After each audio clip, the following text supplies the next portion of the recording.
Okay, listen, each year, a lot of us look at the start of the new year as a new start, and for most new starts, sometimes it comes with something else. Yes, gray divorces are on the rise. It's the term given when the married couple in their 50s or above often split. Since 1990, the rates have doubled. Wow. In recent years, we've seen more celebrations of singlehood later in life, including the Bachelor series spinoff, The Golden Bachelor.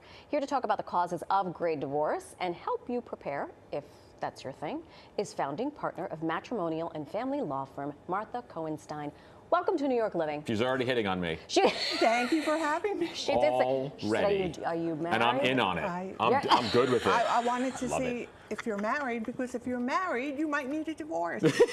I could say with complete certainty, I need a divorce. No, seriously. Is that something you do, like when you walk as you're a specialist in this nature? I have my card always ready. You always yes, I do. Do you vibe it a little bit on the street and not on the street, like restaurants, things like that? Cocktail People parties, definitely. Really? Yes, I always have a lot of cards with me.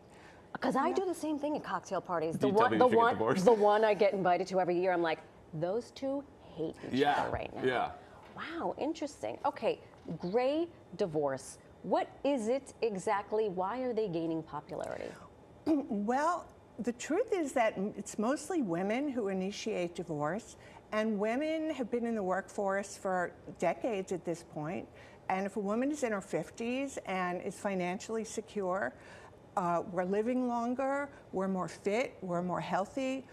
People are, they seem younger than our parents seemed at the same age. So a lot of times the couple's children have left the home, they're empty nesters, the couple has grown apart, or there are tensions, financial problems, and people are making that decision to go forward with a new chapter. So the gray is referring to like the gray hair, right? Not a gray area, right? The gray hair, yes. Older. It's people, not like we're divorced, but we're still living together, right? Kind of thing, yeah. Right. It refers to people in their 50s and above who've been married for, let's say, decades at that point. And it's a good thing, because I think, you know, for forever, divorce has had such a negative connotation. But now it's like you want. I mean, even as a child of divorce, like I now send my parents a thank you note for divorcing. Oh. Like I'm like, thank you for this is the most wonderful thing you could have done for us, because you guys were terrible as a couple, but wonderful as friends. And I think there's a lot of couples. Kind of, they're romantically, they're just not right, but they're better as just kind of friends. Well, that's the best case scenario. So if someone is considering this, the gray divorce, how do they prepare financially? Well, first they call me and have a consult, and I'll give them some tips and guidelines. But seriously, it's a lot of homework that you need to do before you make that decision. You need to understand what assets have we accumulated during the marriage? Because in New York, those assets will be divided between the couple. Am I still working? Is my spouse still working? Will we have enough income for two households as opposed to one? What are the retirement assets? Because they'll have to be split.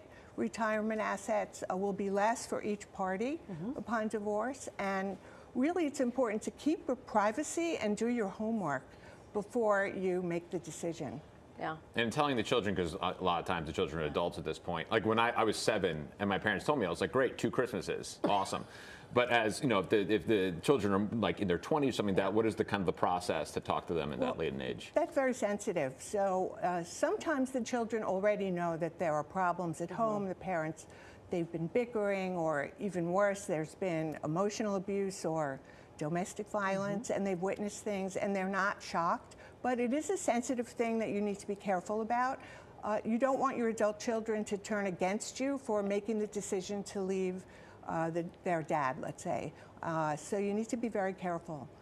Also, the party who keeps the marital home usually has an advantage, because even if the children are older, they're going to come home from vacations, from college, and you'll have the marital home that they grew up in. That's usually an advantage. That's something to think about. Yeah. I can say I did not stay in the marital home, and things worked out just okay. You gave up the home? I just walked out with the clothes on my back and my kids, and I said, peace out. My gosh. My wife is calling me, by the way, as we speak. I'm not joking, and I'm really concerned that she took it seriously. She's like, a divorce? It's okay, Ginger. I get it all. She just called me. We mentioned earlier, you know, for you it was amicable. Right. With well, everybody. it was awful, but later on it was. It led to. It got different. And I would say the same thing. 15 years later. Right. My ex-husband and I are very good friends. We're much better friends than we are as partners. And listen, kids know who the stronger parent is, period, full stop. It took 15 years to get there.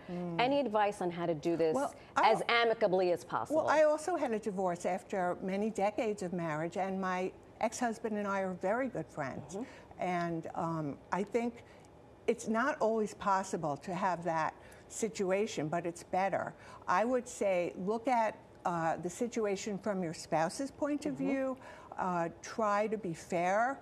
Try to stay out of court, stay out of matrimonial litigation, which is very stressful and expensive. Don't talk smack about each other either. No. Don't badmouth your spouse to your kids. Right. Just try, but it's easier said than done. It's not always realistic. A lot of emotions. To think that it will be amicable, but of course it's much better if it's amicable. It's Right. a much better situation. Of course. Wow. Yeah. Well, Martha, thank you so much. Thank you for having me. See you